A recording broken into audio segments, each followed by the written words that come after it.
Komentuhan natin ito mga kaibigan, si Sara Duterte at saka si Robin Padilla. Kasama nila dyan si Harry Roque, ang matagal nang pinaghahanap na si Harry Roque. Na wala tayong kaalam-alam mo, akala natin wala silang alam sa whereabouts ni Harry Roque kasi wala naman silang sinasabi. Matagal lang hinahanap si Harry Roque ng House of the Representative at pinahanap pa sa mga otoridad pero hindi makita. All of a sudden, kasama pala ng dalawang ito. Mga kaibigan, itong dalawang ito hinalal ito ng bayan para lang pagtaguan tayo ng mga Filipino. Anong ginagawa nila? My God, betrayal of public trust yan eh. Kasi parang binibetray nila tayo ng mga Filipino. Na hinahanap natin si Harry Roque para sumagot doon sa mga katanungan na dapat niyang sagutin, pero wala man lang sinasabi itong dalawang to. Kamukat-mukat mo, alam pala nila kung saan si Harry Roque at may contact pala sila kay Harry Roque. Anong klase mga opisyalis ito? Parang mga hindi nagmamahal sa bayan. Parang mga hindi Filipino. Hindi man lang sila nakikipag-coordinate at nakikipag-cooperate sa mga otoridad. Mga kaibigan, bakit ba pinaghahanap si Harry Roque? Kasi nga, meron siyang dapat na sagutin. Tungkol ito sa Pogo. Tungkol ito sa kanyang involvement sa Pogo at alam naman natin na napakahalaga nitong hearing na ito. Pero lumalabas ngayon mga kaibigan sa nakikita natin ngayon sa picture na yan. Guys, etong dalawang ito. Alam nila kung nasaan si Harry Roque at meron silang contact kay Harry Roque. Pero binabaliwala nila ang paghahanap ng House of the Representative at ng batas. Hindi sila para sa bayan, para lang sila sa kanilang partido, para lang sa kanila self-interest. Hindi talaga para sa bayan.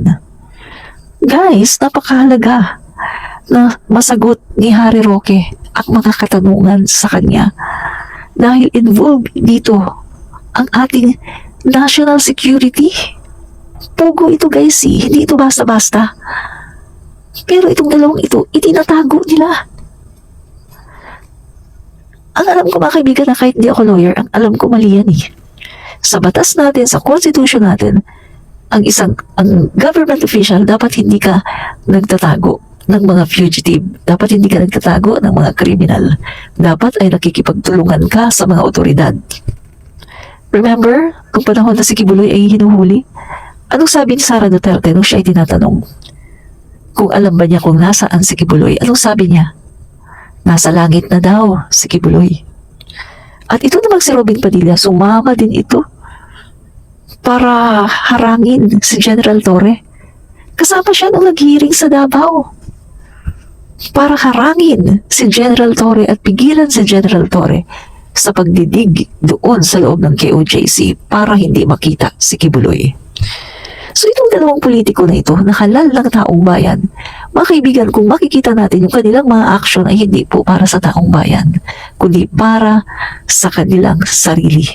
Para isalba ang kanilang tatay na tinatawag yung former president, para isalba ang kanilang partido, ang kanilang mga sarili.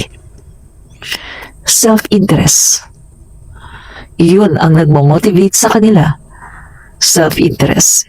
Hindi ang pagmamahal sa bayan at hindi ang tunay na mandato nila bilang public servant. Nakakalungkot mga kaibigan, Robin Padilla, last mo na yan. Hindi ka napapayagan ng taong bayan na makabalik. Pagkatapos ng iyong termino, last mo na yan. At ito naman si Bibi Sara, last mo na rin yan. Hindi ka na papayagan ng taong bayan na makabalik pa sa kapangyarihan. Hindi ka fit para maging presidente ng Pilipinas kasi mas inuuna mo ang sarili mo at mas inuuna mo ang kapakanan ninyo kaysa sa bayan. Kasi kung talaga may concern kayo sa bayan, dapat diba, nakikipagtulungan kayo sa mga otoridad. Pero anong ginagawa nyo? Tinatago nyo ang fugitive. Katulad ng ginawa nyo nung prinoteksyonan nyo si Kibuloy. At pinipigilan nyo si General Torre para makapasok sa kingdom. So ngayon, ganyan din ang ginagawa nyo.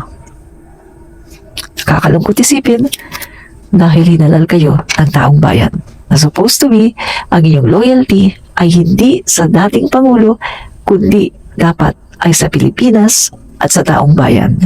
Nakakalungkot na pinapasweldo kayo galing sa tax money, galing sa buwis ng bayan, pero heto kayo, mas inuuna ninyo ang mga interes ninyo at interes ng dating Pangulo. Alam niyo, bilang isang public servant, dapat yung tatandaan na kayo ay public servant. Ano, public servant. Kaya nga, public servant. Kasi kayo ang magsiserve sa mga public, sa mga tao. Pero, it's the other way around. Dahil kayo ang pinagsisilbihan. At wala kayong pakialam sa mga tao. Wala kayong pakialam sa sigaw ng taong bayan.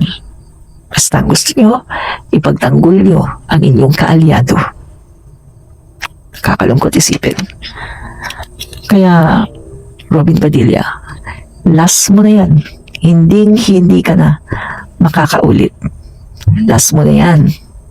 At ikaw naman, BP Sara, last mo na rin yan. Hindi ka na makakaulit. So sana, hulihin na yan si Harry Roque. Sana, kontakin na lang yung Interpol. Interpol dyan sa The Hague para makipagtulungan para papuntahin dito si Harry Roque. Diba? Kasi ito, matagal lang hinahanap yan eh. Maraming sagutin yan eh. Pero wala.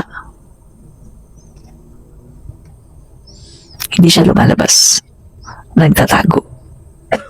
So, ibig sabihin, pag nagtatago, may kasalanan. Yun lang yun eh. Bakit ka magtatago?